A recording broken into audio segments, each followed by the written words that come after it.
Hello everyone and welcome back to my channel. My name is Storm and today we're doing days 29 and 30 of my Review Tober series.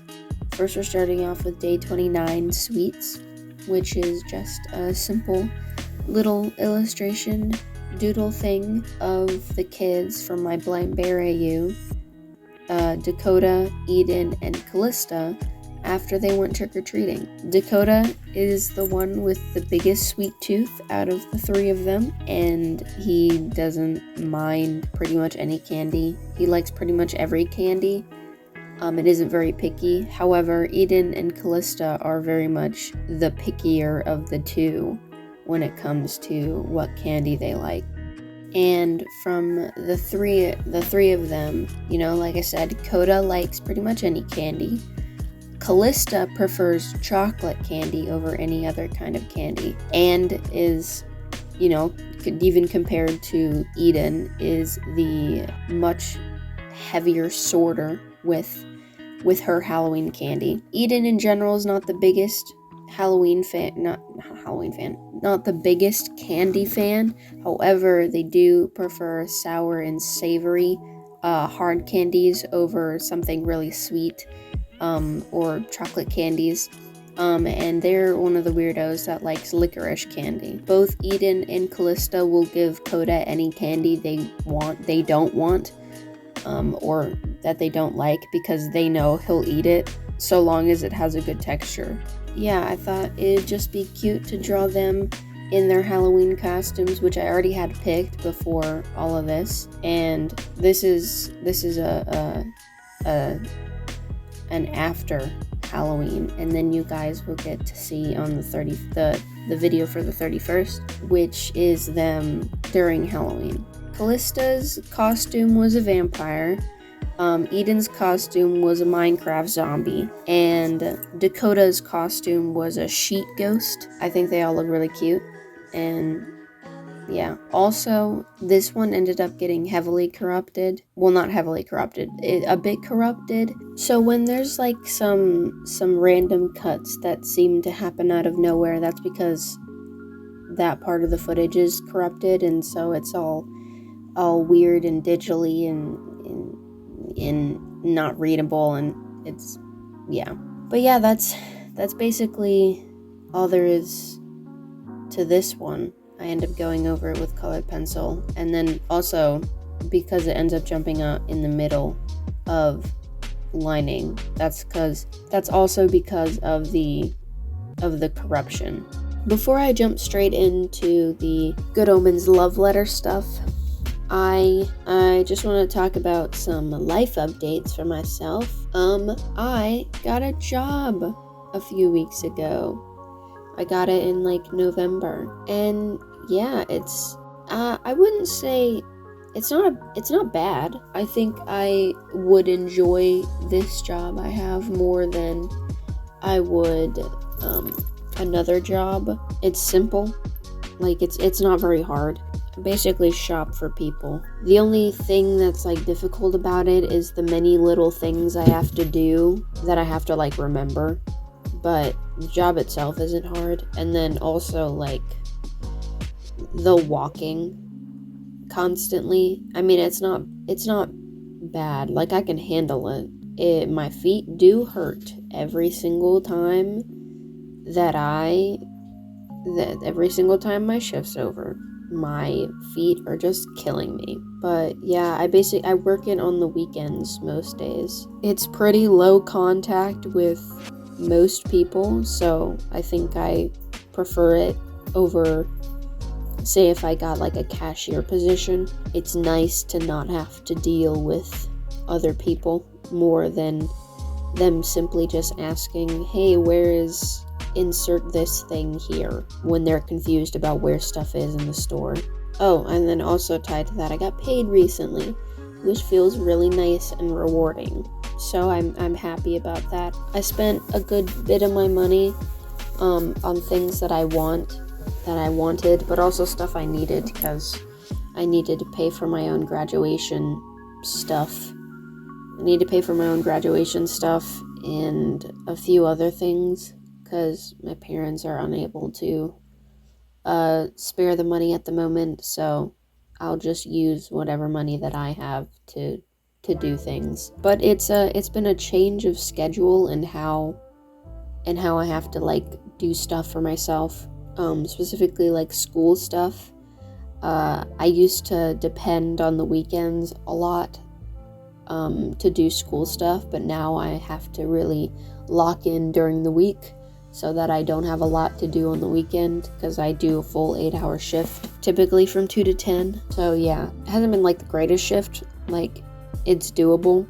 I mean, I'm doing it now, but it is a shift nonetheless, and so it is a thing I have to adjust myself to.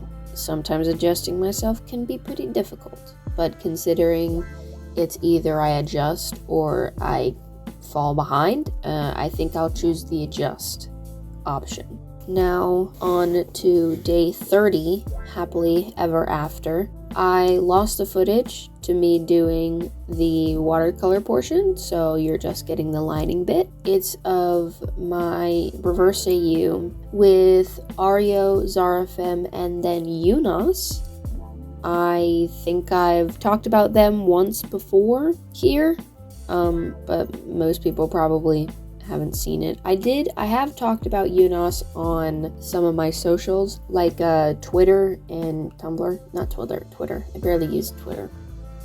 Instagram and Tumblr. Basically, they're a gecko demon that was best friends with Ario after the fall, and they don't end up in major contact with each other for a long time until after the whole Armageddon situation is over, and and Ario and Zarafim are finally free from heaven and hell. They're retired now, and they live in their own cottage. And so Yunos finally getting, well, I guess not finally, but getting promoted to, or demoted, depending on how you think of it, basically getting a position where they can now go to Earth. They decide to find Ario, since they are aware that Ario is on Earth still, and they do. I might have mentioned this before, but I did a whole little pen comic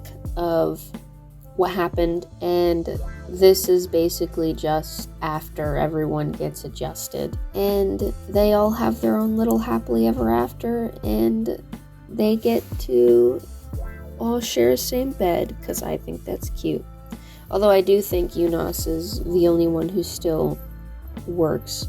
It's just that whenever they have free time, they're with Ario and Zarafim. And I think Zarafim and Yunos have their own little rivalry happening, and I think that's cute. Well, not cute, funny, because they have, like, they're so similar in many ways, which was a little bit unintentional on my end. Like, it was only when I was examining Yunos's character that I was like, well, it seems like Ario has a type. I think the three of them are cute. In my head, they are endgame in my AU, and I want to do more with them. I want to do more with both of my Rev AUs. But anyway, enough about them. Let's jump straight into the Good Omens Love Letter. We have day 28, favorite cursed or unpopular ship. And I have a few. I am a garbage multi-shipper, so, when it comes to ships, I basically ship them all, more or less. And a lot of these that I end up liking are because I think they're funny, and others I like because I think they'd be cute. So next week, for first part, we have Crowley's ships. We have Crowley and the Bentley. This one is just funny, and also I'm in love with my car, I think, is a canon track that ends up playing in Good Omens, so that one's just funny. Crowley and Muriel. People kind of don't like this one for whatever reason. I think it's mainly because they end up babifying Muriel. But regardless, I think this one would be sweet and also pretty tragic, especially after Aziraphale leaves. Next one, which one's both funny and can be sweet and tragic all at the same time, Crowley and Furfur. I like the idea that Furfur had a crush on Crowley. That's unrequited, so I like the idea that they're a weird, complicated ship. Next is Crowley and young Shadwell. I think I might have mentioned this before in one of the headcanon ones, but I think young Shadwell had a crush on Crowley back in the 60s, and this one would be extra funny because it would be Shadwell thinking he had a crush on Crowley's dad. Next one is Crowley and Jesus. I think this one would be sweet, but also I just like in general, I want them to be friends so badly. Next is Aziraphale ships. This one is Aziraphale. First one is Aziraphale and Furfur. Again, this one is funny, just like the Crowley and Furfur. I think this one would be super funny. Because the bitchy energy would be off the charts, and it's just, I like ships when both of the characters are mean to each other. Next is Aziraphale in the bookshop. Just like Crowley and the Bentley, Aziraphale deserves to fall in love with his own bookshop as well. It's funny. Next we have Aziraphale in the Gentleman's Club. I think I've mentioned this type of thing before in the headcanons. Like I said before, in fanon, he is a whore. And then same vein as that is Aziraphale and Oscar Wilde. Once again, it was like one of the ones I know he's a real person, but I have seen way too many things about those two, and it's funny to me. It's funny. Next is any other ship that I like, and as well as polycules, which next one is Madame Tracy and Agnes Nutter. They may not have known each other, but I feel like they would be friends if they did. And also, I love this ship in like AUs and stuff. It makes me so happy. Next we have Aziraphale, Crowley, Furfur, and Muriel. I think they would make a wonderful chaos polycule, and it would be very cute and disastrous, and it's just, love it. Next we have Shax and Furfur. They are partners in crime. I love them. Next we have the Bentley and Dick Turpin. This one generally is funny, but also it can be really sweet and entertaining when I've seen a few people turn the Bentley and Dick Turpin into humans, and I love it every time. I eat it up every time. Next we have Muriel and Eric. This was a ship that had been circulating even before season 2 had come out, and I just, they're so cute. The idea of them is so cute. They may not even talk to each other once in season 2, but I don't care. I don't care because it's very cute. I can do what I want with fanon. Next we have the Archangel Polycule, which is Gabriel, Michael, Uriel, and Sandalphon. Just think it's fun. Also, I feel Sandalphon, he sadly wasn't in season 2, but big suck up to Gabriel. Swears all over him. Next we have the Maggot Husbands. I'm pretty sure that's their ship name, but it's Hastur and Liger. This one is also a ship that's been around for a while. And I love them. They're disgusting, but I love them. And then finally we have the Husbands and Crowley's Plants. This one is also one of the ones that ends up being funny. It's ships with characters in love with inanimate objects are always so entertaining. They're so enjoyable. 9 times out of 10, I'm going to love them so much. But yeah, anyway, that's pretty much it here with that. There's also one more that's like JD31, which was your favorite Good Omens project, and I haven't been in many. I'm in a few right now, but I think the favorite one that I've done is the Every Frame Matters. I'm going to be in another Frames project, which makes me happy. The Frames projects are always so fun. And I hope one day that I can be in a fandom zine. I think that's like a personal goal of mine, is to be in a fandom zine. But yeah, that's basically all I'm going to talk about here. I hope you guys all have a fantastic rest of your day. If you feel like supporting me, you can do all the YouTube things, like, subscribe, etc. I also still doing commissions, still doing that. So if you care to commission me, that'd be great. I'll see you all in the next video. Bye-bye!